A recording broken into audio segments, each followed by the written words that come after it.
शरीरं सुरूपं यथा वा कलत्रं यशश्चारुचित्रं धनं मेरुतुल्यम् मनश्चेन्न लग्नं गुरोरङ्घ्रिपद्मे ततः किं ततः किं ततः किं ततः किम्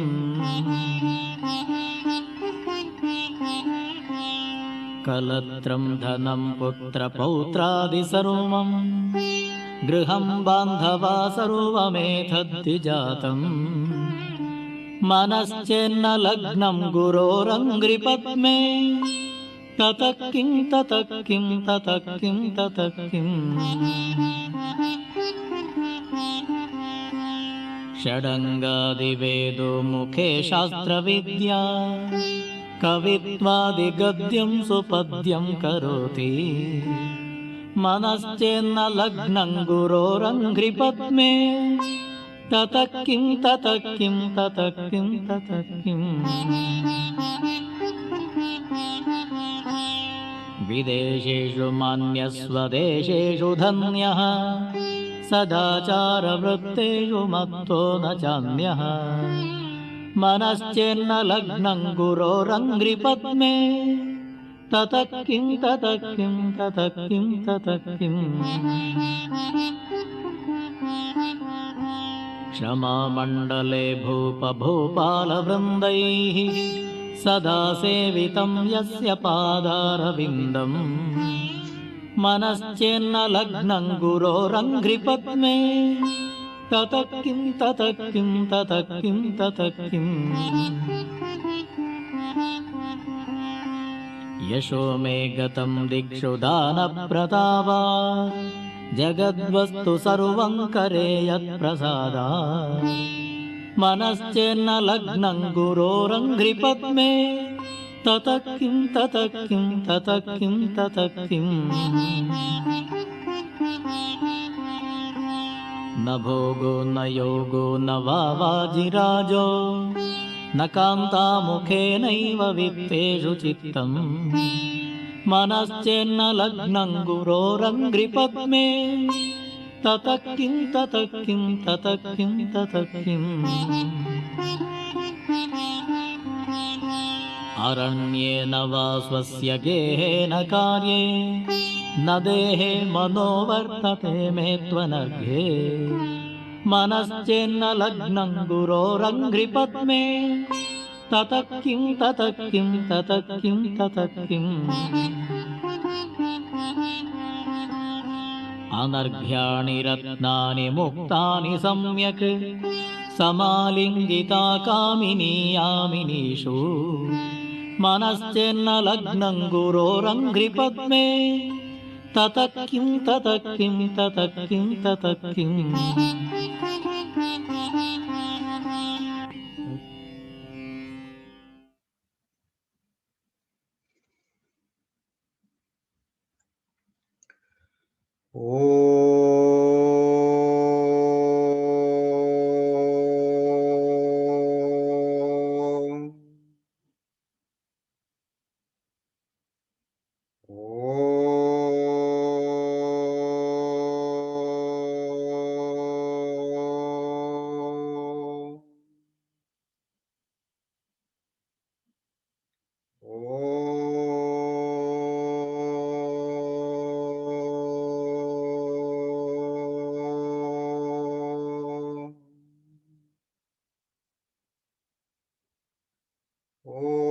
श्री गणेशाय नमः। ओम श्री सरस्वत्यै नमः। ओम श्री गुरुभ्यो नमः। शुकासारिके पूर्ण वैराग्य जाते वशिष्ठा परिज्ञान योगेश्वरासे कवि वाल्मीका सारिका मान्य ईसा नमस्कार माझा सद्गुरु रामदासा नमस्कार माझा सद्गुरु रामदासा जय जय रघुवीर समर्थ.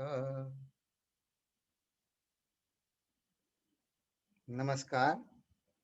बघा, गेल्या समासात सार शोधनामध्ये आपल्याला समर्थांनी दिलासा दिला की संसार त्याग न करिता, प्रपंच उपाधी न सांडिता, जनामध्ये सार्थकता विचारेची होय. विचार करून, विवेक करून, गुरुनी सांगितले त्या पद्धतीने विचार करूनच मला समाधान मिळेल. मला समाधान, बघा इथे त्यांनी जनामध्ये सार्थकता धनेची होय असं नाही म्हटलं, सत्तेनं होईल असं नाही म्हटलं, लोकप्रियतेनं सार्थकता मिळेल असं नाही म्हटलं. त्यांनी सांगितलं जनामध्ये सार्थकता म्हणजे जनांची सार्थकता विचारांनीच होईल.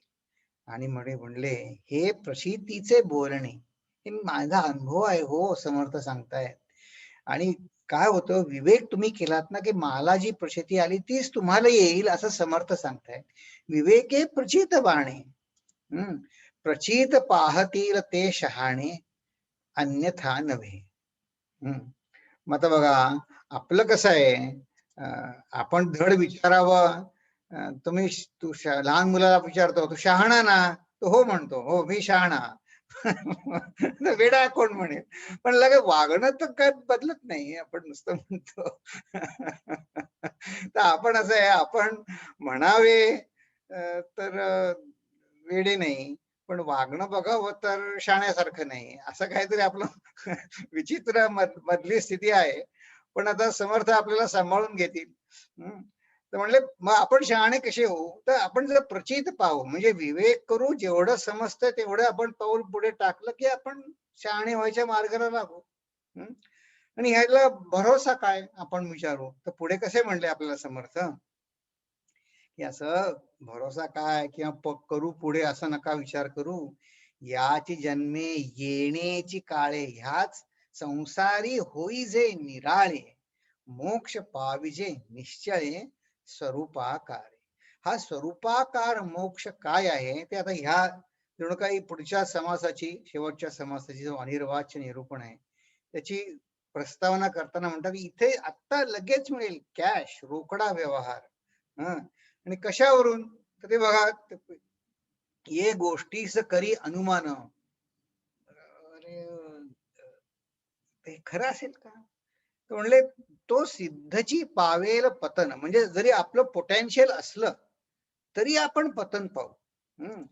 मिथ्या वदे त्यास आण उपासनेची, हे काय मला जमणार नाही, हे खोट आहे. मिथ्या म्हणजे माझ्या आवाक्यातलं नाही, खोट आहे. म्हणजे असं जो म्हणेल त्याला माझ्या उपासनेची शपथ आहे. असं ते समर्थ आपल्याला बजावून सांगत आहे, इतकं स्पष्टपणे सांगत आहे. आणि मग ह्या आधारावर आपण वाटचाल करूया. कारण ते काय म्हणले की ह्या यांनी वाटचाल केल्याने काय होईल, अनुमानेची संदेह वाटते. व असेल का नाही, असेल का नाही असा विचार केला ना तर संदेह वाटतो. आणि संदेहाचे मूळ सद्गुरु वचना संदेहाचे मूळ कुठे तुटतं, तर सद्गुरु वचनांमध्ये मिळतं. सद्गुरु वचनांमध्ये ते कसं आहे बघा, रामदास स्वामींनी बघ एवढी सोय करून ठेवली. रामदास स्वामींनी आपण प्रार्थना कशी करावी हे सुद्धा रामदास स्वामींनी करून शिकवून ठेवले. त्यांनी करुणाष्टके लिहिले.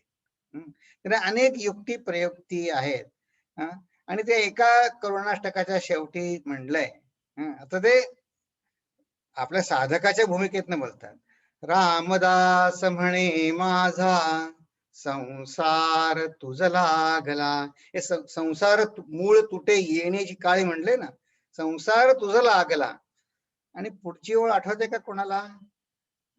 पुढची ओळ म्हणतात, संशयो वाटतो पोटी, बुद्धी दे रघुनायका. म्हणजे रामदास म्हणे माझा संसार तुझा लागला, पण म्हणले तुझा लागला पण संशय वाटतो मला. संशय वाटतो म्हणजे तू तू कनिष्ठ आहे असं नाही, माझी बुद्धी कमी पडते. म्हणून म्हणले संशय वाटतो पोटी, मग आता काय करायचं, बुद्धी दे रघुनायका. हे जे बुद्धिदे रघुनायका सांगितलंय ना, तेच इथे म्हणलंय विवेके प्रचितीये. हे हे बघा समर्थांचं सांगणं कसं एक आहे. करुणाष्टक असो, भक्तिप्रधान किंवा दासबोधातला आता अनिर्वाच्य निरूपण असो, त्यांचं कसं एक संध आहे, एक संध आहे त्यांचं वागणं. हं. तर हे आता एवढं झालं. आता या दृष्टीनं आपण बघा, हा सार शोधन निरूपण आपलं नाम समास 9वा आपला संपला आणि आता अनिर्वाच्य निरूपण समास सुरू होईल. पण आता आधी आपण पटकन बघू, इथपर्यंत आपण कसे आलो, की ह्या देवशोधन, आपल्याला देवशोधनाची वाट तरी नक्की झाली पाहिजे की संशय सगळे जाऊन. तर ते आधी पहिला निश्चय झाला आणि मग पंचभूत कोश विवेक सांगण्यासाठी ब्रह्मपावन हा जो समास आहे त्याचा संदर्भ आजचा समास जो बघणार आहोत ना, त्याच्या 12व्या आणि 13व्या ओवीपाशी आहे. त्या ओवीमध्ये समर्थ आपल्याला सांगणार आहे की हे पंचकोश विवेकानी तुम्ही म्हणले तात्काळ समाधी लागेल असं त्या ओवीत म्हटलंय, किंवा तुम्ही स्वतःला विसरून जा, सापडणार नाही असं जे म्हटलंय आजच्या 12व्या 13व्या ओवीमध्ये, त्याचा संदर्भ या दशकातल्या दुसरा समासाशी आहे. कारण तो पंचकोश विवेक झाल्याशिवाय ही ओवी आपल्याला पटणार नाही. म्हणून हे मी पाठीमागचे संदर्भ घेतोय.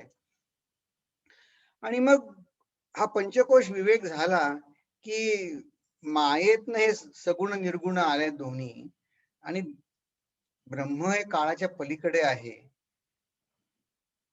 आणि हे सांगण्यासाठी अनिर्वाच्य, हे जे सांगण्याची भाषा आहे, पद्धत आहे, त्याला ते म्हणले अनुर्वाच्य. ते का अनिर्वाच्य ते आपल्याला समजून सांगणार आहेत आज.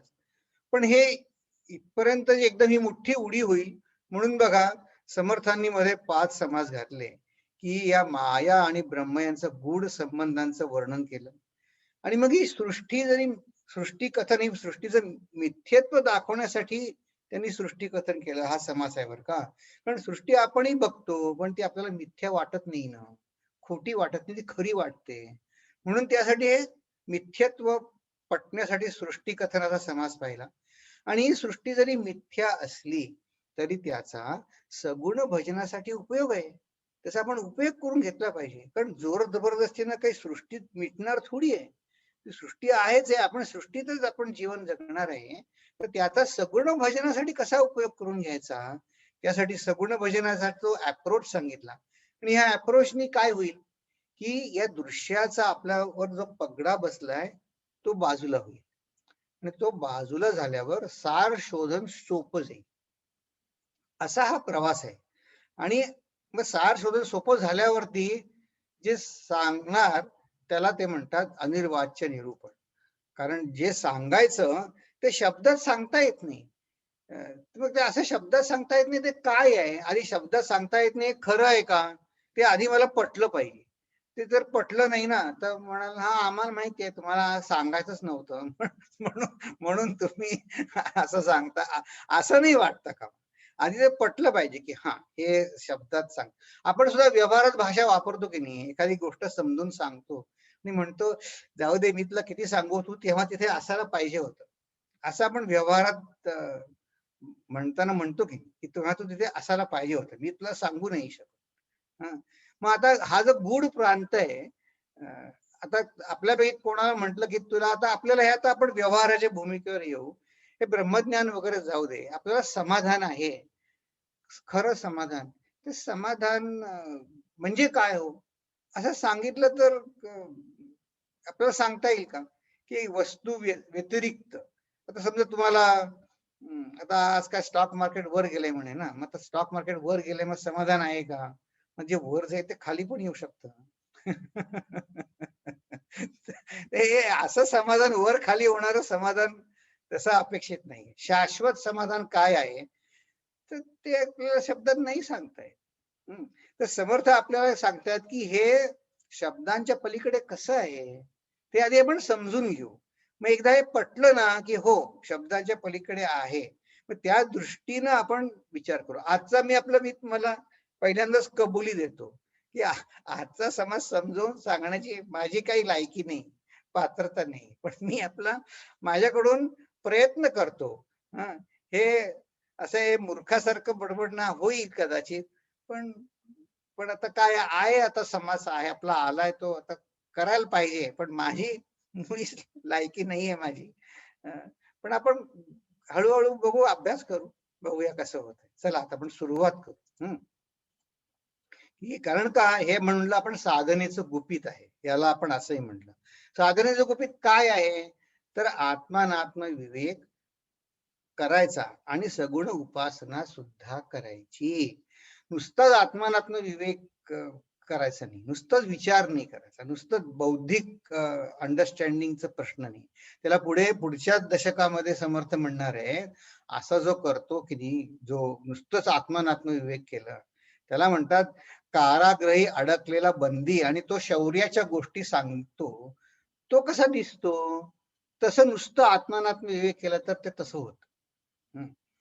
मग म्हणून त्या आत्मानात्म विवेकाला सगुण उपासनेची जोड पाहिजे. नुसती सगुण उपासना सुद्धा करायची नाही, कारण ती एकांगी होते. हेकेखोरपणा स्वभावात येतो. मी सगुण उपासना का करतो ते मला समजलं तर माझी आणखीन प्रगती वेगाने होईल. म्हणून दोन्ही पाहिजे आणि ह्या अर्थाने आपण त्याला साधनेचं गुपित म्हटलं. बघा चला. श्रीराम. समाधान पुसता काही म्हणती बोलिजे ऐसे नाही. बोलावं असं नाही. आता इथं या संबंध समासामध्ये ना रामदास स्वामींनी समाधान हा शब्द ब्रह्मज्ञान या अर्थाने वापरला. ते म्हणतात म्हणती बोलिजे ऐसे नाही, तरी ते कैसे आहे सर्वही मज निरोपावे निरोपावे असं शिष्य म्हणतो. मग त्याला जणू काही रामदास स्वामी उत्तर देत आहेत म्हणा, किंवा रामदास स्वामींच्या मनातले विचार आहे म्हणा. तुम्ही वेगळा कलर कोड केलाय. तर रामदास स्वामी म्हणले, मुक्याने गुळ खादला गोडी नये सांगायाला.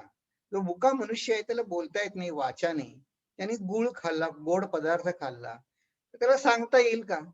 म्हणले याचा अभिप्राय हे म्हणे, तुझं म्हणणं कसं आहे माहितीये का, की ह्या मुक्या माणसाने गुळ खाल्ला तर याचा अभिप्राय मजला निरूपण कीजे, हे असं तुझं म्हणे वागणं आहे. बघा सुरुवातीचा संवाद किती गोड आहे गुरु शिष्यांमधला.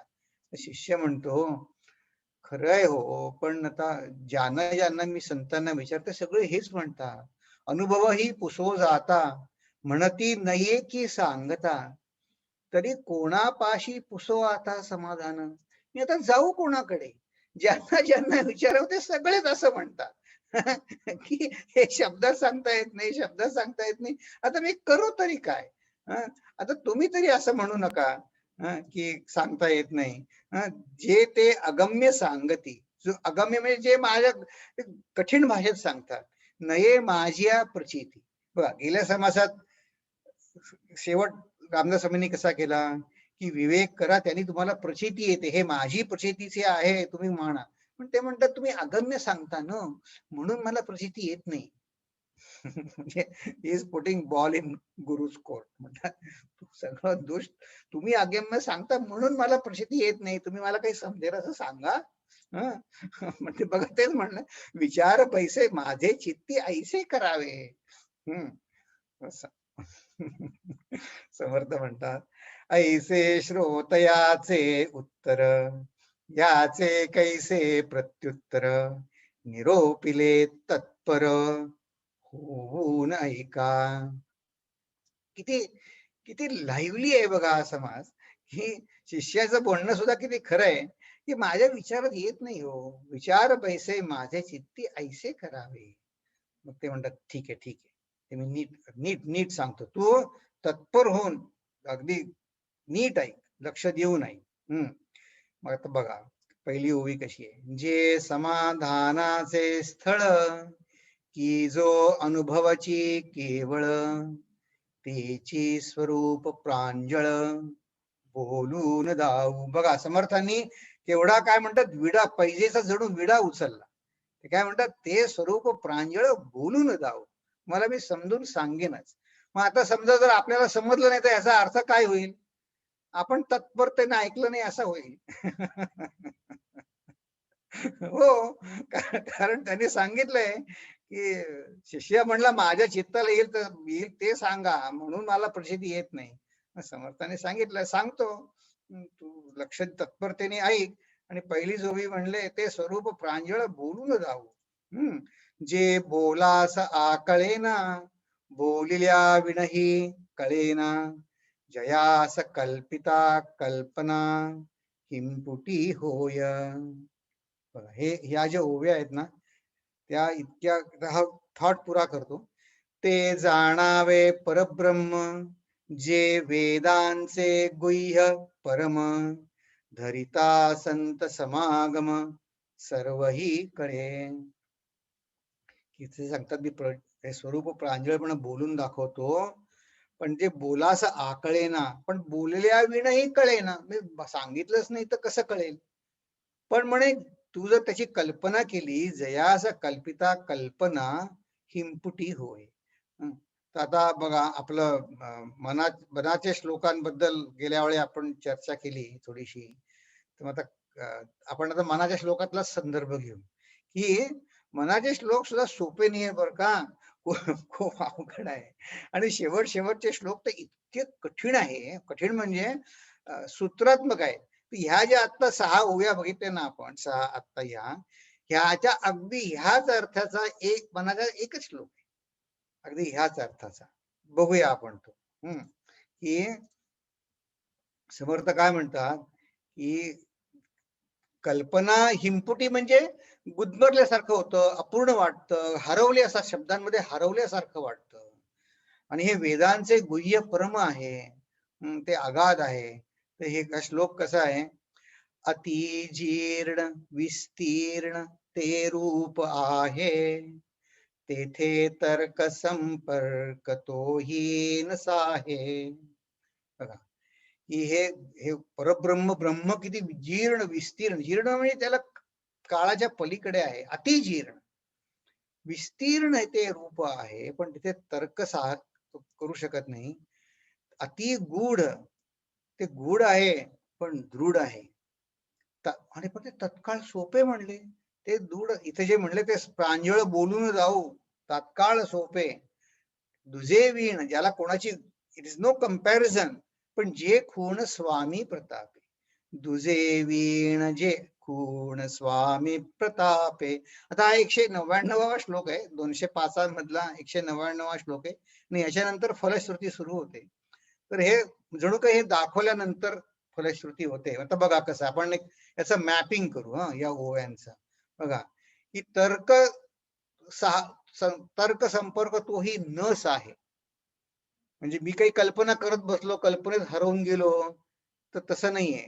त्यालाच ते म्हणतात, जे बोलास आकळेना, बोलिल्या विणही कळेना. ज्याला म्हणतात की कल्पना हिमपुटी होय, त्यालाच ते अतिगूढ म्हणतात. गूढ आहे, पण त्याचं इंडिकेटर सांगतात, ते खूण सांगणार आहेत ते आपल्याला. खूण सांगणार आहेत, ह्यालाच ते म्हणतात ते स्वरूप प्रांजळ बोलून जाऊ. आणि ज्याला ते स्वामी प्रताप म्हणतात, त्यालाच ते म्हणतात धरिता संत समागम. आणि बघा याचा अर्थ काय झाला. इथे काय म्हणले स्वामी, म्हणजे बघा एका वेगळ्या अर्थानं समर्थाने सांगितलं की नाही. आधी कसं म्हणले, ह्या समास, या आधीचा समास शेवटच्या वेळी, हे तो प्रचितीचे बोलणे एक. दुसरं काय म्हणले, माझ्या उपासनेची शपथ आहे की हे खरं आहे वाक्य. मनाच्या श्लोकांमध्ये काय म्हणले, स्वामी प्रतापे. मी तुम्हाला, आता मी समर्थानं स्वामी मानलं तर मला दृढ होईल, मला कळणार. मी संशय घेतला तर नाही होणार. मग हे कळणं न कळणं हे गूढ का म्हटलं, तर हे आपण जे समजतो त्या बुद्धीचं काम नव्हे, हे श्रद्धेचं काम आहे. की मला खरं वाटलं पाहिजे की हो, हे समर्थांना मी गुरु मानलाय, ते माझे स्वामी आहे. मी आत्ता कन्फ्युज असेन, मला आत्ता दुःख होईल, मला आत्ता कोडं सुटलंय असं नाही, पण मला उत्तर मिळणार असेल तर ते समर्थांकडूनच मिळणार आहे. अशी जर माझी खात्री झाली की मी समर्थांना स्वामी मानलं. मग यासाठी काही आपल्याला कॉलेजची डिग्री नको, पीएचडी व्हायला नको. ते म्हणाले कसं काय, तर बघा एक उदाहरण तुम्हाला सांगतो. मी आता गेल्या आठवड्यात एक चरित्र वाचलं, जे रामकृष्णांच्या संपर्कात जे आले ते इतके, त्यांचं सगळं चरित्र म्हणजेच अद्भुत. त्यांचं नावच विवेकानंदांनी अद्भुतानंद असं ठेवलं, त्या स्वामींचं नाव. हम्म. तर ते कोण होते? हा बघा, हा बिहार मध्ये जन्मलेला अनाथ मुलगा. त्याचं नाव काय बरं, राम सुख, रामाने तुझी काळजी, राम सुख करी, असं त्याचं नाव होत. ते आई वडील गेले, काकांनी सांभाळला, आणि तो, श्रद्धेचा सांगतोय मी, तो चालत बिहार मधनं कलकत्त्याला आले. बघा, जवळजवळ 950 मैल ते चालत आले. राखतू राम असं नाव होत. त्याचं नाव काय होतं? राखतू राम, म्हणजे तुला फक्त राम राखेल, राखतू राम. त्याला चिन्मय मिशन नाही, रामकृष्ण परिवारामध्ये राखाल म्हणायचे, राखतू राम. तर हा कलकत्त्याला शोधायला आला, सुदैवाने त्याच्या काकांबरोबर. त्या काकांना नोकरी कुठे मिळाली? त्या काकांना नोकरी मिळाली एका डॉक्टरच्याकडे, कंपाऊंडर म्हणून. ते रामकृष्णांचे डॉक्टर होते, होमिओपॅथी. तर हा मग त्यांच्या घरी बायकोला मदत करायला स्वयंपाकघरात म्हणून हा होता. त्याला कळायचं की हे आपले स्वामी जे आहे ते कधीतरी डबा पाठवतात रामकृष्णांना. तर मग एकदा काय झालं, तर ह्याला पाठवलं डबा घेऊन, याला तू देऊ नये. त्याला कळत होतं की हे स्वामी आपले फार त्यांचं गुणगान करतात, त्याला फार उत्सुकता होती. तो गेला, त्याला ते फार अद्भुत वाटलं तिथलं. मग दुसऱ्या वेळेस त्यांच्या स्वामींबरोबर गेला. तर त्यावेळेस जो गेला, त्या रामकृष्णांनी त्याला विचारलं की हा कोण मुलगा, तुला कुठे मिळाला? मला याच्या अंगी फार अद्भुत गुण दिसत आहे. तर त्यांनी सांगितलं असा मदत करतो. तर त्याला त्याला इतकं आवडलं रामकृष्णांचा सहवास, त्याला सांगता येईन शब्दामध्ये. तर त्याला पुन्हा यायचं होतं. त्याला रामकृष्ण काय म्हणले की मी आता त्या, इट जस्ट सो हॅपन, त्यावेळेस ते त्यांच्या कामरकपूरला जाणार, त्यांच्या आईला भेटायला रामकृष्ण परमहंस. ते म्हणले आता मी नाहीये इथे, पण तू म्हणे ये इथे देवीच्या देवळात, मी भेटेन तुला, म्हणजे तुला सत्संग लाभेल. ते गेले. ह्याला काही, या राखतू रामला काही चैन पडेना. तो आला मंदिरामध्ये काही दिवसांनी. तिथले एक होते सेवेकरी, त्यांनी त्यांना सांगितलं की नाहीये, गदे म्हणायचे त्याला, गदाधर, त्यावेळेस इतके फेमस नव्हते. म्हणजे नाहीये ते इथे.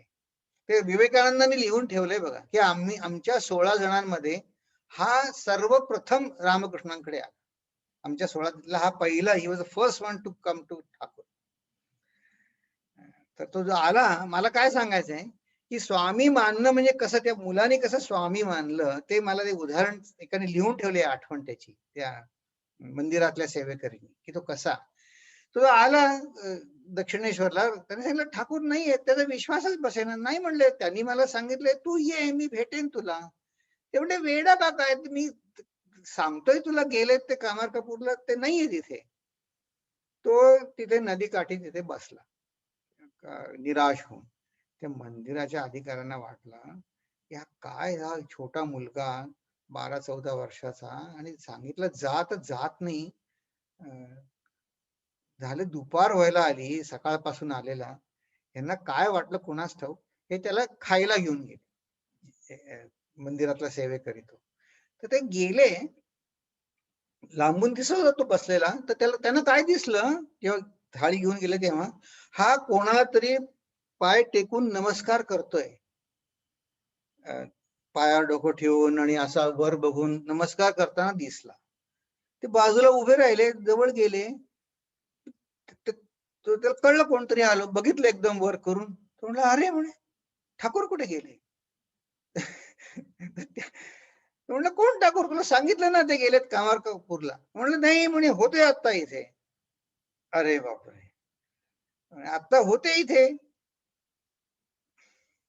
बघा. त्यांनी नंतर लिहून ठेवले तर त्या तो पूर्ण निरक्षर होता.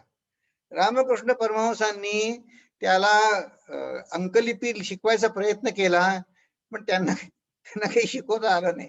रामकृष्णांनी प्रयत्न केला बरं का, पण ते म्हणले जाऊ दे म्हणे, तुला नाही, मला नाही शिकवता येत, तुला साक्षर तू तसाच राहशील.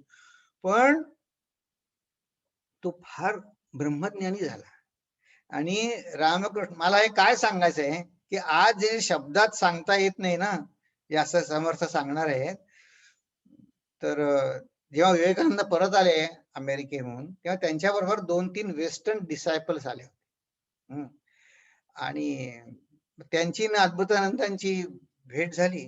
तर विवेकानंदांनी त्यांना काय सांगितलं की तुम्हाला जर चमत्कार काही बघायचा असेल माझ्या गुरुचा, तर ह्याच्याकडे बघा, या शिष्याकडे.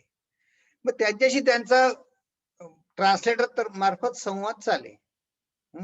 तर तो सुद्धा लिहून ठेवलाय, ते मी सांगेन कधी. पण त्यांनी त्यांना संवादातनं कबूल करून सिद्ध करून दाखवलं. जाऊ दे, मी आताच सांगतो म्हणजे आपला विश्वास बसेल. निदान माझा तरी बसला. कलकत्ता हायकोर्टाचे एक जज होते, ते रिटायर झाले होते. आता बघा, त्या काळी ब्रिटिशांचा काळ, त्या हायकोर्टाचे जज म्हणजे किती विद्वान असतील. ते याचे ट्रान्सलेटर, या अद्भुतानंदाचे. तर त्यांनी काय विचारलं, तुम्हाला काय आनंद आहे? आनंद आता ह्याच्या समर्थ त्याला समाधान म्हणतात.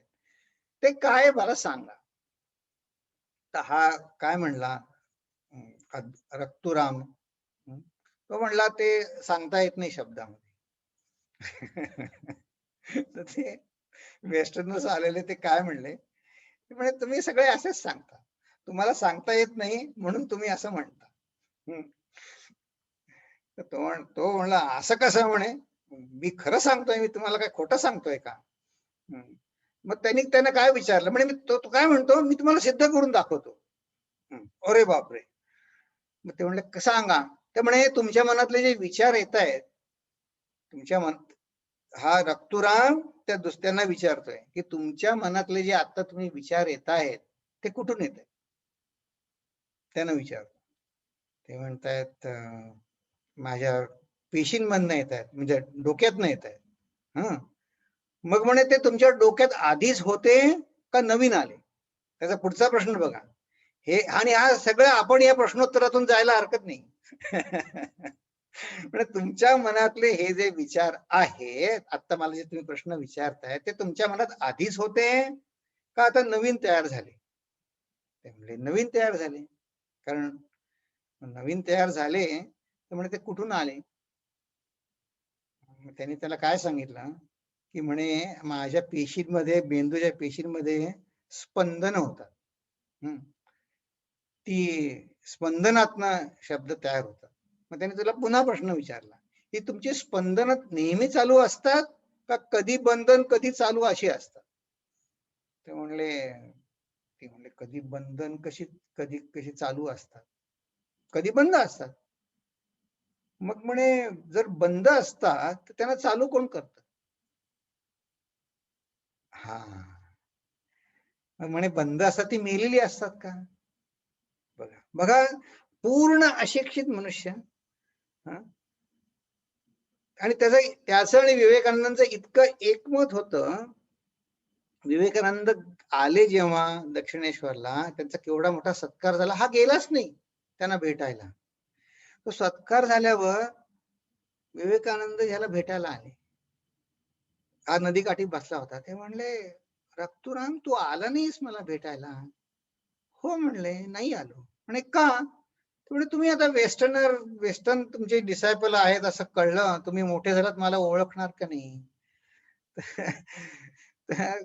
विवेकानंद त्याला मिठी मारली. अरे म्हणे मी तोच, त्या बिहारचा होता तो, त्याला न म्हणता येत नसे तर ल म्हणायचा. तो नरेंद्रना लोरेन म्हणायचा. तर म्हणे मी तोच लोरेन आहे आणि तू तोच रक्तुराम आहेस, आपल्या दोघात काही अंतर नाही. असं म्हटल्यावर त्यांनी भेट झाली. आणि तो म्हणला तू इथे दक्षिणेश्वरला राहत नाहीस, तू काय खातोस? त्यांनी काय दाखवावं या अद्भुतानंदांनी. हे बघ म्हणे चणे, एका पंचामध्ये त्यांनी ते चणे गंगेच्या पाण्यात बुडवून ठेवले होते. म्हणजे मी रामकृष्णांचा जप करतो आणि हे खातो. तर विवेकानंदांनी त्यांना तिथल्या तिथे साष्टांग नमस्कार घातला.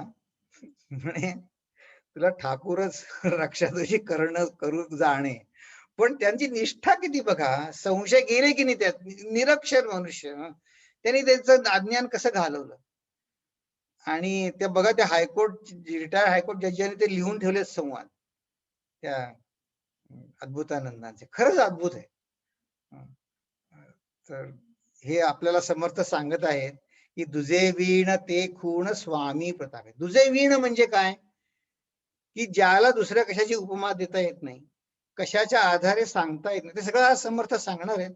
आता मी माझं चाराट पूर्ण करतो आणि आणि समर्थ काय म्हणतात ते आपण बघू. पण आपला विश्वास बसावा की संशय जाऊन, त्यासाठी मी हे शेअर केलं तुमच्याबद्दल.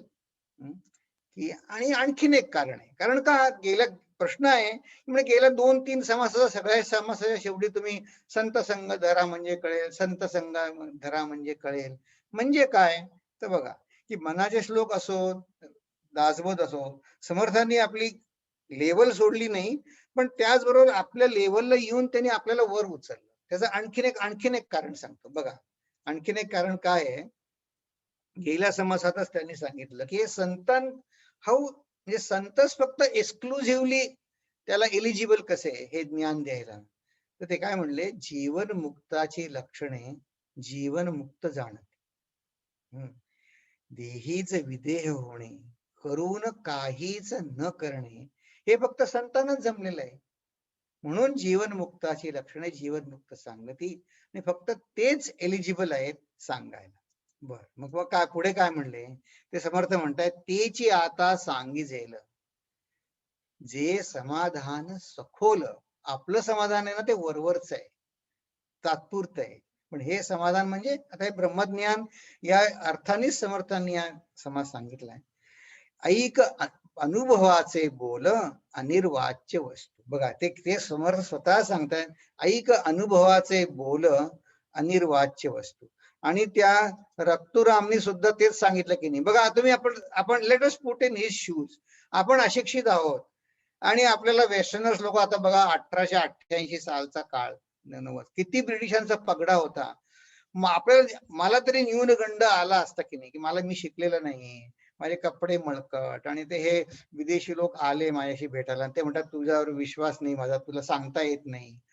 पण किती कॉन्फिडेंटली त्यांनी सांगितलं की, आणि ते बघा, मग समर्थ आपल्याला हे सांगतात, अनुभवाचे बोल, अनुभवाचे बोल, की हे अनुभवाचे बोल आहेत. ऐक अनुभवाचे बोल अनिर्वाच्य वस्तू. पण आपल्या समर्थांचे उपकार असे की आज ते आपल्याला अनिर्वाच्य का आहे ते समजून सांगणार. आणि बघा, समर्थांनी किती सुंदर उपमा दिली आहे की सांगतान येते सांगणे, गोडी कळाया गोळ देणे, ऐसे हे सद्गुरुविणे होणार नाही. बघा, दुसऱ्या ओळीत काय सांगितलं, अरे तू जे विचारतोय ते मुक्या माणसाने जर गुळ खाल्ला तर त्याला तो अनुभव कसा आहे ते सांगायला मला सांगतोय, ते सांगता नाही येणार. आपण म्हणू हो, सांगता नाही येणार. पण तो मुका मनुष्य दुसऱ्याला गुळ खायला देऊ शकतो की नाही? ते शब्दातच सांगायला पाहिजे असं कुठे आहे? तर तीच उपमा त्यांनी कशी ट्विस्ट केलं बघा, की मला शब्द सांगता येणार नाही, पण आपल्याला मतलब कशाशी आहे, अनुभव येण्याशी. आपल्याला अनुभव आला की बस. मग त्या अर्थाने कसं ते किती किती गोड आहे, किती म्हणजे ज्ञानी भूमिकेवर संतांनी सांगितलंय की मला शब्दात सांगता येणार नाही, पण मला तुला गुळ देता येईल की नाही. गुळ देता येईल, पण तो गुळ देणारी लायकी कोणते, सद्गुरु विणे होणार नाही. ऐसे हे सद्गुरु विणे होणार नाही. हे फार अगदी म्हणजे कोरून ठेवावं आपलं असं आहे. तर मग सद्गुरु कृपा व्हायला काय केलं पाहिजे? तर असं आहे, सद्गुरु कृपा होण्यासाठी आपल्या शास्त्रांमध्ये असं सांगितलंय की 4 प्रकारच्या कृपा, त्या सद्गुरु कृपेपर्यंत पोहोचायला किंवा सद्गुरु कृपेचा तो गुळ खाऊन गोडी कळायला 4 कृपा आवश्यक लागतात. बघा गेल्या वेळी आपण एक चर्चा केली होती की संत कुठून मिळणार, सत्संग किंवा गुरु म्हणा. तर आधी ईशकृपा असायला पाहिजे. ईशकृपा आहेच, पण आपला पंचकोश आता येईल पुढच्या ओव्यांमध्ये. ते केला की काय होईल, आपल्याला गुरुकृपा, गुरु संत जणू काही आपला शोध घेतच येतील. ईशकृपा वरला आपण पात्र झालो की आपण गुरुकडे पोहोचू. आपण गुरूंची सेवा करून म्हणजे आपल्या शरीराचं महत्व न ठेवता गुरुच्या शरीराची सेवा केली, त्यांच्या आश्रमाची सेवा केली, कुठलाही मोबदला न मागता जी सेवा केली किंवा गुरुकृपा होते. त्यांनी काय होतं, त्यांनी शास्त्र, ते जे शास्त्र आपल्याला सांगणार आहेत, ते उपदेश देणार आहेत, त्याच्यावर आपली श्रद्धा बसते, तरच शास्त्र कृपा करेल की नाही. नाहीतर शास्त्र आपल्यावर कृपा कसं करेल. ती शास्त्र कृपा होते. गुरुकृपा, गुरुकडनं शास्त्राचा आपला अर्थ कळतो, संशय जातात, त्या अर्थाने शास्त्र कृपा होते. आणि चौथं विशेष महत्वाचं अंग म्हणजे आत्मकृपा. आता हा अनेक संतांनी हा समास आहे तो 2 अर्थाने सोडवलाय. एक म्हणजे मी माझी माझ्या कृपा अशासाठी केली पाहिजे की विश्वास ठेवला पाहिजे की हो मला हे जमेल. आणि आत्मा म्हणजे परब्रह्माची कृपा माझ्यावर, कल्मिनेशन म्हणजे आत्मकृपा. तर हा जो प्रवास आहे तो आपल्याला समर्थ आता समजावून सांगणार आहे.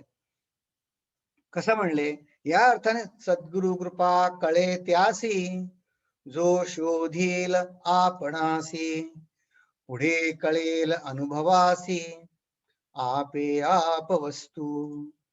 दृढ करुणिया बुद्धी, आधी घ्यावी आप शुद्धी, तेणे लागे समाधी, अकस्मात सिद्धांत वस्तू लक्षू जाता, सर्व साक्षणी ते अवस्था, आत्मा त्याहून परता, अवस्थातीत. ह्या 3 ओव्या आपण आता बघू. की आपण काय म्हणलं की दृढ करून या बुद्धी, आधी घ्यावी आपशुद्धी. म्हणजे काय, तर ह्यासाठी आपण बघा पंचकोश विवरण आपण जे दुसऱ्या समासात बघितलं की मी जो देहाने जो आहे, देहाला जे सुख लागतं तर मी खरा नाही, तो देह माझा खरा नाही. म्हणजे काय, तर आता आपण गेल्या वेळी अनेक वेगवेगळ्या अंगाने आपण हे बघितलंय की आपल्याला की कोणी तसं नाही म्हणत बरं का की मी देह, पण आपला व्यवहार कसा असतो, मी देहाला सगळं सुख होईल असं सगळं माझं वागणूक असते की नाही. तर मग मला देहाचं महत्व कमी होणं की मला मी खरा मी कोण आहे, तर हा पंचमहाभूतांनी बदलला न होता माझ्या हृदयामध्ये जे मला मीच मला जाणीव होते की नाही माझी. आपण नुसतं शांत बसलो आहोत तर मग कळतं की मी जो, याचं उदाहरण रामदास स्वामींनी गेल्या दुसऱ्या दशकात पण दिलंय की मी कोणाच्या प्रेरणेने माझा हात चालतो, कोणाच्या प्रेरणेने मी, त्यांनी का मुंगीचं उदाहरण दिलं होतं बघा की ती कोणाच्या प्रेरणेने चालते. ते जे प्राण आहे ते प्राण म्हणजे मी का, असं आत जाणं. आणि आत जाणं ते पण म्हणजे काय ते पण आपण बघितलं होतं की जो मला कुठल्याही, आपण समजा डोळे मिटून बसलो तर दृष्टीशिवाय मी आहे ते मला कळणार की नाही, आरशात बघायला पाहिजे असं थोडी. आता मी बोललेलं माझं मी कानाने ऐकतोय, मग मी बोललो नाही तरी मी आहे की नाही आहे. असं मी प्रत्येक इंद्रिय असं करून बघा की मी मला स्पर्श करत नाहीये, मी माझ्याशी बोलत नाहीये, मी मला बघत नाहीये, तर तरी मी आहे की नाही. मी आहे. याच्या अर्थाने आपण काही महिन्यापूर्वी एक होमवर्क केलं होतं बघा की आपण गाढ झोपेतून उठल्यावरती सर्वप्रथम विचार आपल्या मनात कुठला आहे, तर फक्त असा विचार होतो की मी आहे. तर त्याला समर्थ म्हणतात की हे मला मी स्वस्वरूप त्यानं जाणणं, मी नुसता मी आहे, ती माझी खरी आयडेंटिटी आहे. ते चैतन्य जे माझ्या मनात प्रगट होत आहे ती माझी खरी आयडेंटिटी आहे. त्यानं हे बाकीचे जे आहे ते सेकंडरी आहे. जसं उदाहरणार्थ एखादा समजा शिक्षक आहे शाळेमध्ये, तर तो काय शिक्षक आहे, सारखा शिक्षकच.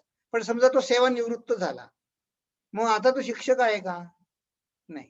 किंवा शाळेतनं आता त्याची ड्युटी संपली, घरी येतोय, मग शिक्षक आहे का तो? नाही. तर या सगळ्या उपाधी आहेत. या सगळ्या उपाधीं व्यतिरिक्त मला अस्तित्व आहे की नाही? आहे. समजा त्या शिक्षकाच्या घरी काही बरं वाईट झालं, मग ते संवेदना पोचली, ते दुःख झालं, ते कोणाला झालं? शिक्षकाला झालं का व्यक्तीला झालं? व्यक्तीला झालं. ही व्यक्ती ही शिक्षकापेक्षा सूक्ष्म आहे, असा त्या सूक्ष्म शब्दाचा अर्थ आहे. मग आता ते संबंधांमुळे दुःख झालं, मग म्हणून संबंध ही उपाधी झाली.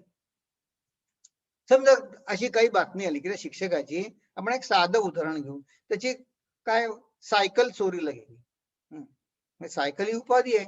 तो सायकल म्हणजे काही शिक्षक नव्हे, पण तो चालत येऊ शकतो, कष्ट होतील, पण तो शिक्षक सायकलपेक्षा वेगळा आहे की नाही? म्हणून त्या सायकलला उपाधी म्हणतात. ती त्याशिवाय सुद्धा त्याला अस्तित्व आहे. असं करत करत तुम्ही विचार करत बघा, समर्थांनी आपल्याला या समासामध्ये आणलंय.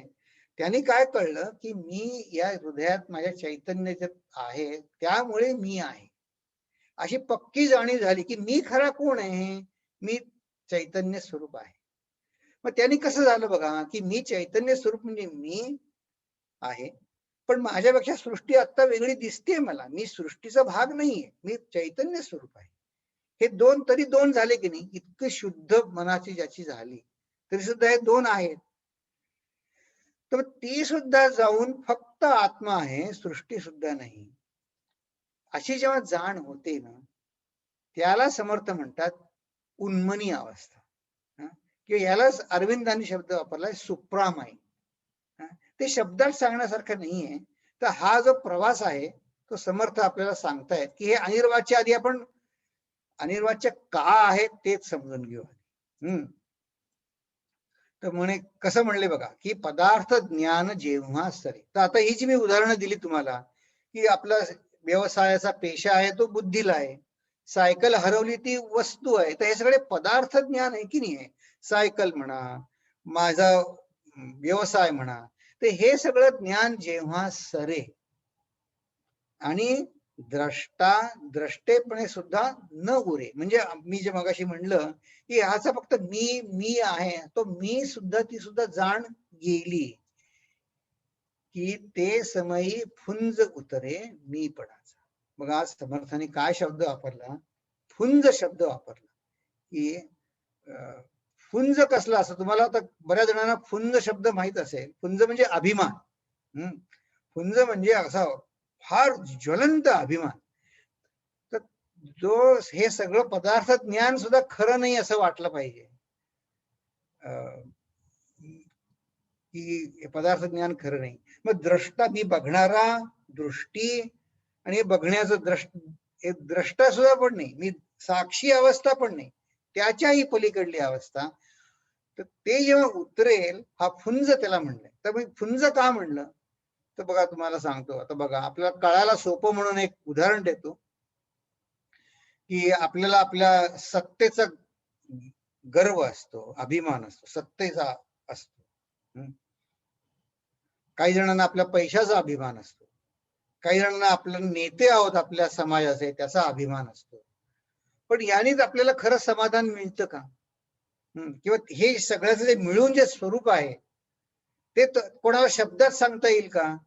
त्यांनी जो आनंद मिळतो तो खरं तो सुद्धा सांगता येत नाही. पण तो कसा आहे बघा, फुंज उतरेवरनं मला आठवलं की असे एक अत्यंत यशस्वी असे खूप सधन सत्ता गाजवणारे, खूप इंडस्ट्रियल सगळं गावच्या गाव त्यांचं, कदाचित ही आठवण तुम्हाला सांगितली असेल मी आधी. पण फुंज उतरे म्हणजे काय? तर त्यांच्या घरी एक संत गेले होते, विदेशातली गोष्ट आहे. तर त्या दिवशी काय झालं, संत उतरले होते त्यांच्याकडे, 4-5 दिवस होते. तर ते नवरा बायको दोघे जण नोकरी करत, नोकरी म्हणजे ते जे व्यवसाय होता ते इंडस्ट्रियलिस्ट होते, ते सांभाळायचे सगळं, ते पती पत्नी. पत्नी पण काही इंडस्ट्रीज पत्नी सांभाळायच्या, काही पती सांभाळायचे. मग घरी नोकर चाकर पुष्कळ होते. त्यांना एक 4-5 वर्षाचा मुलगी पण होती. तर ते संत सांगत होते की एके दिवशी सकाळी त्यांच्याकडे होते 8-10 दिवस. तर एके दिवशी त्या पत्नी त्या इंडस्ट्रियलिस्टशी त्या दुःखी होत्या खूप. त्या संतांना म्हणले, आज फार हे असं झालं. काय झालं म्हणले दुःखी व्हायला? तर म्हणे, काल माझ्या मुलीचं 4 वर्षाची मुलगी छोटी, तिचं खूप पोट दुखत होतं. मग म्हणे त्यात दुःखी होण्यासारखं काय आहे? म्हणले नाही, तिचं काल खूप पोट दुखत होतं. तर म्हणे ती रात्री झोपेतून उठली. आता बघा हे सगळे म्हणजे काय, वेगळ्या खोलीत झोपायचं लहान मुलांना. तर ती म्हणे झोपेतून उठली, पोट खूप दुखत होतं. तर त्यांच्याकडे जी जी दाया होती की नाही नोकर ठेवलेली, इन हाऊस नोकर, म्हणजे तिच्या कुशीत जाऊन झोपली, तिच्या खोलीत. तिची जिन्याखाली पलंगात खाली तिची गादी होती, तिच्याकडे जाऊन झोपली. म्हणे माझ्याकडे नाही आली. याचं त्या आईंना खूप दुःख झालं. ते म्हणजे म्हणे तिने शब्द काय वापरले, मी तुम्हाला शब्दात सांगू शकत नाही, इतकं मला दुःख झालं. याला फुंज उतरणं समर्थ म्हणतात, की हा त्या क्षणी त्या बाईंना कळलं, की जे कितीही संतांनी प्रवचनात सांगितलं असतं, की तुझे एवढे इंडस्ट्रीज आहेत, तुझं अमुक आहे, तमुक आहे, इतके नोकरांची मी पोशिंदा आहे, किती किती त्यांचा राजसिक अभिमान असेल, गर्व म्हणूया नको आपण, पण तिने कर्तृत्व बुद्धीने कष्ट करून मिळवलं. पण हे पदार्थ ज्ञान जेव्हा सर हे पदार्थ ज्ञान त्याची किंमत तिला त्या क्षणी कळली, की हे फोल आहे सगळं. ती म्हणली, त्या संतांना म्हणली की तुम्ही काही सांगा मला. ते संत म्हणले, मी सांगणार नाही, कारण मी काय सांगणार ते तू ऐकणार नाही. का म्हणे, असं का म्हणता? ते म्हणले, अगं तू कशाला तुला नोकरी करायला पाहिजे? तुझे पती करत आहेत ना, तू घरी थांब ना. तुला जर मुलीचं प्रेम आहे मुलीबरोबर, तर तिचं संगोपन कर. नाही नाही म्हणे, आमच्या एवढ्या इंडस्ट्रीज आहेत, मी एवढ्या 3-4 कंपन्यांची सीईओ आहे, अमुक 2-3 कंपन्यांची मी सीएफओ आहे, मी सीए झालेली आहे. म्हणले मला माहित होतं. तू ऐकणार नाही ते. पण बघा, हे जे आता खरंय दुःखाची चांगली घटना नाही त्या बाईच्या दृष्टीनं, पण तिला त्या क्षणी कळून चुकलं की नाही, की हे पदार्थ ज्ञान जेव्हा नव्हे. हे समर्थांना हे सांगायचं आहे, की हे जेव्हा आपल्याला पूर्ण अर्थाने कळून येईल, की हे माझं हे वैभव आहे ना, ते वैभव असू दे, पण त्यांनी मला समाधान नाही मिळणार. आणि त्याने शब्द काय वापरलाय, फुंज उतरे मीपणाचा. की जेथे मुराले मीपण, तेची अनुभवाची खूण, अनिर्वाच्य समाधान या कारणे बोलीजे. त्या त्या स्त्रीचा, आता त्या महिला मंडळात जात असतील, कुठे क्लब मध्ये जात असतील, समजा आपण आपलं धरून चालू की त्यांनी त्यांच्या गुरुचा उपदेश मानला आणि त्या कुठे जात असेल तिकडनं राजीनामा दिला. मग त्या त्यांच्या मैत्रिणी वगैरे असतील, त्यांनी विचारलं, तू का सोडते? त्या काय सांगतील? ते अनिर्वाच्य समाधान ते त्याला सांगता येईल का त्यांना? नाही सांगता येईल. ते म्हणतील तुला नाही कळायचं, मी माझ्या समाधानासाठी मी सोडत आहे हे सगळं वैभव. पुढे हे आपल्याला कळण्यासाठी या समासामध्ये समर्थांनी भाषेचं तत्वज्ञान सांगितलंय. तर आता फक्त मी याचे बुलेट्स घेतो, की ह्या पुढच्या ज्या ओव्या आहेत ना, त्याच्यामध्ये समर्थ आपल्याला 5 प्रश्न विचारणार आहे. ते आपल्याला आता होमवर्क आहे. की आपण काय म्हणतो, भाषा, काय भाषा म्हणजे आम्हाला माहिती आहे, भाषा म्हणजे काय, इंग्रजी, मराठी, तमिळ, कन्नडा, काय असेल ते भाषा, त्याच्यात काय भाषा. मग ते आपल्याला विचार करायला सांगणार आहेत. बघा या समासाचा उद्देश काय आहे, आपण आता बघा तुमच्यापैकी अनेक जण वेदांताचा अभ्यास करत आहात. आपण अनेक वेळा ऐकलेलं आहे की हे शब्दातीत आहे, शब्दाच्या पलीकडे आहे. नीती नीती असं म्हणले, वेद सांगून थकले. पण इथं समर्थ आपल्याला समजावून सांगतायत की हे शब्दाच्या पलीकडे काय आहे. आपल्याला भले समजणार नाही काय आहे ते, पण अगदी शब्दाच्या पलीकडे कसं आहे ते जर समजलं ना, तर श्रद्धा उत्पन्न व्हायला मदत होईल. की म्हणून आपण समर्थांचे 5 प्रश्न बघू आणि मग थांबू. हे 5 प्रश्न काय आहेत ते आपल्याला भाषेचं तत्वज्ञान सांगणार. ते आपल्याला काय विचारणार आहेत, त्या पुढच्या ओव्यांमध्ये काय याचं विवेचन आहे. पुढच्या ज्या 10-12 ओव्या आहेत ना, त्याच्यामध्ये याचं विवेचन काय आहे ते सांगणार आहेत आपल्याला. या विचारतायत भाषेचं मुख्य कार्य काय आहे, भाषा कशासाठी आहे. हम्म? मग भाषेमध्ये शब्द असतात. मग शब्द आणि अर्थ याचा संबंध काय? म्हणजे काय किचकट, काय तर शब्द, काय शब्दाला अर्थ असतो. नाही, बघा बघा, ते फार सुरेख विषय आहे. शब्द आणि अर्थ यांचा संबंध काय आणि अर्थाचे स्वरूप काय. म्हणजे काय, तुमचा प्रश्नच नाही समजला मला. अर्थाचे स्वरूप काय सांगतो. अर्थाचे स्वरूप काय आणि अर्थ आणि सद्वस्तू यांचा संबंध काय. आता बघा, की तुम्ही म्हणाल अर्थाचे स्वरूप काय, तर बघा, मी तुम्हाला समजा अर्थाचं स्वरूप समजण्यासाठी मी उदाहरण देतोय. हे अगदी साधं उदाहरण आहे, पण तुम्हाला जर मी सांगितलं, दोन दोन मी स्टेटमेंट तुम्ही ऐकली की अमक्या तमक्या माणसाने आंबे खाल्ले. तर तुम्ही काय समजाल? आणि दुसरं स्टेटमेंट आहे, अमक्या तमक्या माणसांनी आंबे लावले. तर दोन्हीकडे आंबेच आहे, दोन्हीकडे क्रियाच आहे. तर तुम्ही सांगू शकाल का काय फरक आहे? आंबे खाल्ले आणि आंबे लावले. तर सोपं आहे. तर ज्यांनी आंबे खाल्ले त्यांनी साल आणि कोई काही खाल्ल्या नाही, तर गर खाल्ला, हो की नाही. आणि ज्यांनी आंबे लावले म्हणजे काय केलं, ती कोय लावली आणि त्याचा घराचं काय केलं माहित नाही, पण कोय लावली. तर याला अर्थ आहे की नाही, स्वरूप आहे की नाही, या अर्थाला स्वरूप आहे की नाही. त्या म्हणजे काय, तो यथार्थाने काय क्रिया झाली, काय अपेक्षित आहे, हे सगळं त्याच्या अर्थामध्ये लपलेलं असतं. तर ह्याचा आपण विचार करू की हे भाषेचं कार्य काय, अर्थ आणि शब्द आणि अर्थ याचा एकमेकाशी संबंध काय आहे, आणि अर्थाचं स्वरूप काय. आणि ते कळलं की मग, कारण का ह्याच अर्थाने, ह्याच शब्दांनी आपण ब्रह्मज्ञान समजून घेणार आहोत. म्हणून ब्रह्मज्ञानाचा आणि शब्दाचा काय संबंध आहे, हे चार समर्थ आपल्याला सांगणार आहे या पुढच्या 11-12 ओव्यांमध्ये. तर आपण इथे थांबू. हा थोडा किचकट विषय आहे, पण मला असं वाटतं की ही एक मोठी उडी होईल आपल्यासाठी, की अनिर्वाच्य आहे हे सगळंच सांगतात, पण अनिर्वाच्य कसं आहे, तिची प्रोसेस आहे की नाही, अनिर्वाच्य प्रोसेस का असं म्हणतात, ते आपल्याला जर समजलं ना, तर आपल्याला असं वाटणार नाही की हा ते उत्तर टाळत आहेत, त्यांना द्यायचं नाही उत्तर, असं नाही वाटत. ते खरं आपल्याला पटेल. तर आता मी असं करतो, मी प्रार्थना म्हणतो आणि मग आपल्याला एक सूचना तुम्हाला सांगायचं आहे. लास्ट स्लाइड पुन्हा पाहिजे का? बर, बघूया लास्ट स्लाइड पुन्हा बघूया. हे बघा की समर्थांचं भाषेचं तत्वज्ञान ह्या 12-14 ओव्यात ते सांगणार आहेत पुढच्या, की भाषेचं प्रमुख कार्य काय, शब्द आणि अर्थ यांचा एकमेकाशी संबंध काय, अर्थाचं स्वरूप काय, म्हणजे अर्थ एक वरकरणी अर्थ शब्दाचा समजला. आपण म्हणतो ना, आय अंडरस्टँड इंग्लिश, पण त्याचा काय अभिप्रेत आहे ते समजलं नाही, ह्या अर्थानं स्वरूप शब्द वापरलाय.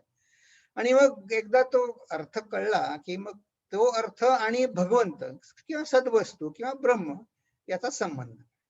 तर हे आपण पुढच्या वेळी बघू. तर पुढच्या जेव्हा भेटू तेव्हा मी आता मी प्रार्थना म्हणतो आणि मग तुम्हाला एक सांगतो. ओम पूर्णमद पूर्णमिदं पूर्णात् पूर्णमुदच्यते पूर्णस्य पूर्णमादाय पूर्णमेवावशिष्यते. ओम शांति शांति शांति. हरि ओम. श्री गुरुभ्यो नमः. हरि ओम. तर बघा, आपला